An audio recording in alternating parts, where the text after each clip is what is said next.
Aleluia, aleluia, aleluia, aleluia. Vimos sua estrela no Oriente e viemos adorar o Senhor. Aleluia, aleluia, aleluia, aleluia,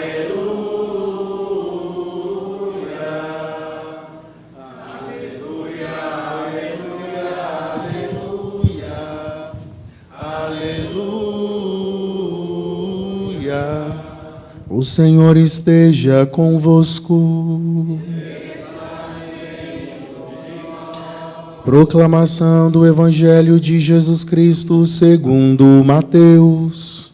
Glória a vós, Senhor. Tendo nascido Jesus na cidade de Belém, na Judéia, no tempo do rei Herodes, eis que alguns magos do Oriente chegaram a Jerusalém perguntando: onde está o rei dos judeus que acaba de nascer? Nós vimos a sua estrela no Oriente e viemos adorá-lo. Ao saber disso, o rei Herodes ficou perturbado, assim como toda a cidade de Jerusalém.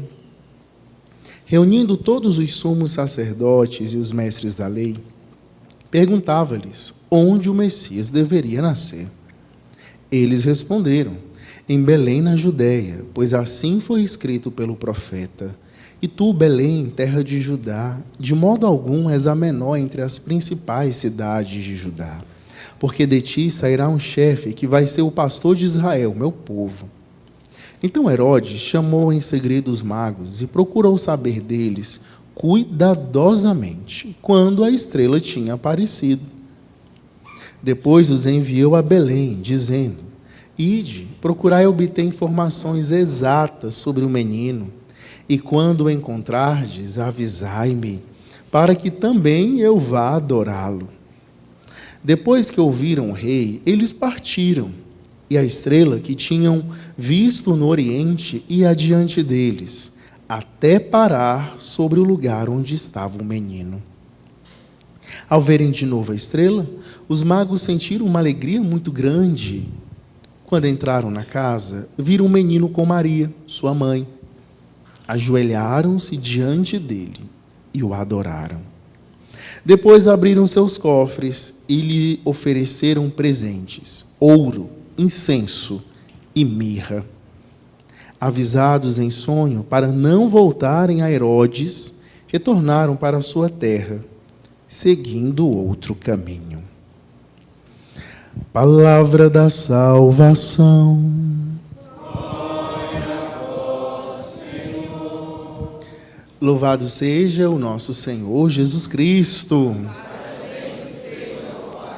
Esta bela festa da Epifania do Senhor, conhecida aqui na nossa região como a festa dos reis, e pelo interior do nosso estado, do Tocantins, talvez da cidade onde você veio, está acontecendo as tradicionais folias, onde os foliões passam de madrugada cantando os benditos para anunciar que justamente o rei, o Messias, Jesus, nasceu.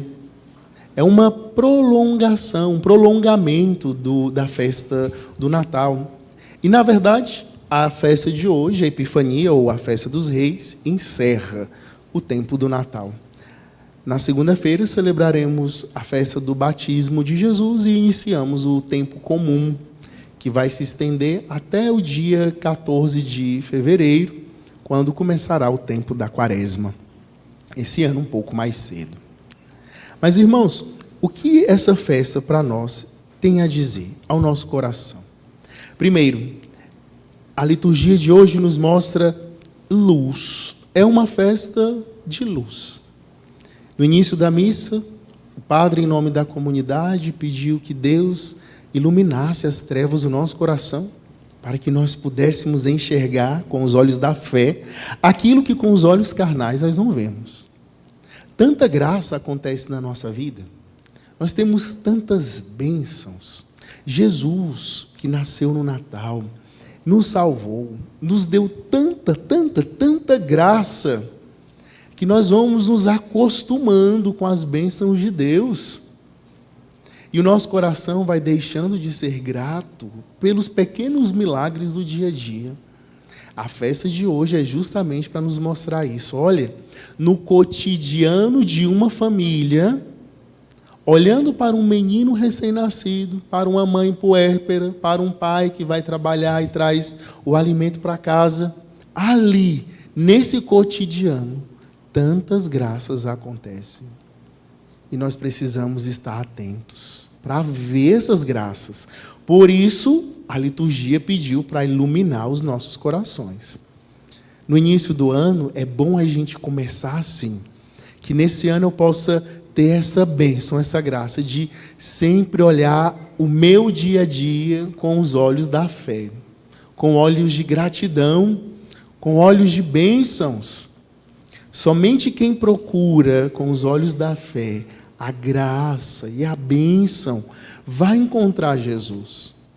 Quem olha para a sua realidade e só vê coisa ruim, não vai encontrar Jesus, vai encontrar só tristeza. Por mais que possa parecer difícil o nosso dia a dia, nós olhamos para o nosso cotidiano com os olhos da fé, e essa fé nos ilumina. Olha, existem coisas boas, existem graças aqui. E por que Deus se manifesta no cotidiano? Epifania significa a manifestação de Deus. Ele se manifestou para quem? Para todos os povos do mundo, representados por esses 3 reis magos. A Sagrada Escritura não fala 3, dizem apenas magos do Oriente.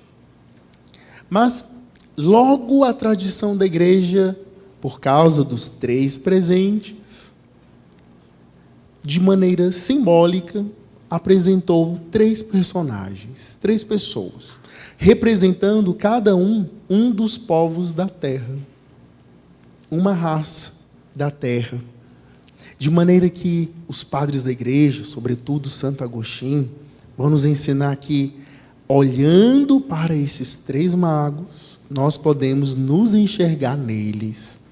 A salvação não veio só para os judeus, veio para o mundo todo. E esses 3 reis magos representam isso. Agora, eu disse que Jesus se apresenta no cotidiano, mas como estava no cotidiano desses homens? Talvez a gente para pensar e olha para essa história e vê, nossa, uma estrela apareceu no Oriente e foi guiando os magos até chegar onde estava Jesus. Parece uma coisa muito fabulosa, muito fantástica. Como que isso pode ser o cotidiano de alguém? Mas aí a gente entende que quando Deus se manifesta para mim e para você, Ele vai se manifestar na nossa especificidade, naquilo que você tem. Deus se manifestou para esses 3 homens na estrela, justamente porque esse era o trabalho deles. Eles eram astrônomos, eles estudavam o céu, era o trabalho deles, era o dia a dia deles. Então, quando eles viram aquela estrela, eles entenderam imediatamente, finalmente aquilo que nós estávamos procurando aconteceu, vamos atrás. Assim é no nosso trabalho, no nosso dia a dia. Deus se revela ali onde você trabalha, ali onde o Senhor está. É ali no nosso cotidiano que Deus se revela. A gente não precisa ficar procurando sinais miraculosos, porque Deus gosta de se revelar no nosso dia a dia. E para a gente enxergar isso, precisamos ter os olhos da fé. Olhos iluminados pela fé, pelo Espírito Santo, para enxergar Deus ali no nosso cotidiano. E quando finalmente a gente descobre que Jesus está lá conosco, a gente faz a mesma coisa que os magos fizeram. Deram para Jesus o que eles tinham de melhor. Eles deram seus presentes. Nós também podemos dar presentes para Jesus. Nós podemos dar o ouro da nossa vida, o ouro do nosso coração, aquilo que nós temos de precioso. Nós damos o nosso tempo para Jesus. Nós podemos dar também para Jesus o incenso da nossa oração. Esse incenso representa justamente isso, a oração, o nosso louvor, a nossa adoração a Ele. E podemos apresentar a Jesus a mirra, o perfume do nosso sofrimento, das nossas lágrimas, das nossas preocupações. Tudo nós podemos ofertar a Jesus. Não há nada que Jesus não queira da nossa vida. O que você der, Ele aceita. E por fim, quando nós aprendemos a enxergar Jesus no nosso cotidiano, entregamos os nossos tesouros a Jesus, nós mudamos o caminho. Os magos não voltaram pelo mesmo lugar. Eles mudaram a sua rota. Quando nos deixamos iluminar por Deus, a nossa vida não é mais a mesma. Tudo muda. Tudo muda para melhor. A gente encontra um caminho mais suave, um caminho mais certeiro, o caminho de Deus. Peçamos hoje que, pela intercessão dos 3 reis magos, que a tradição da igreja nos deixou seus nomes, Gaspar, Melquior e Baltazar, que esses 3 homens que enxergaram Jesus no cotidiano do seu trabalho, possam também nos ajudar a enxergar Jesus no cotidiano das nossas vidas. Incline a sua cabeça na presença do Senhor e faça esse propósito. Para no início desse ano você se comprometer com Jesus a enxergá-lo no seu dia a dia. Peça a Deus essa graça.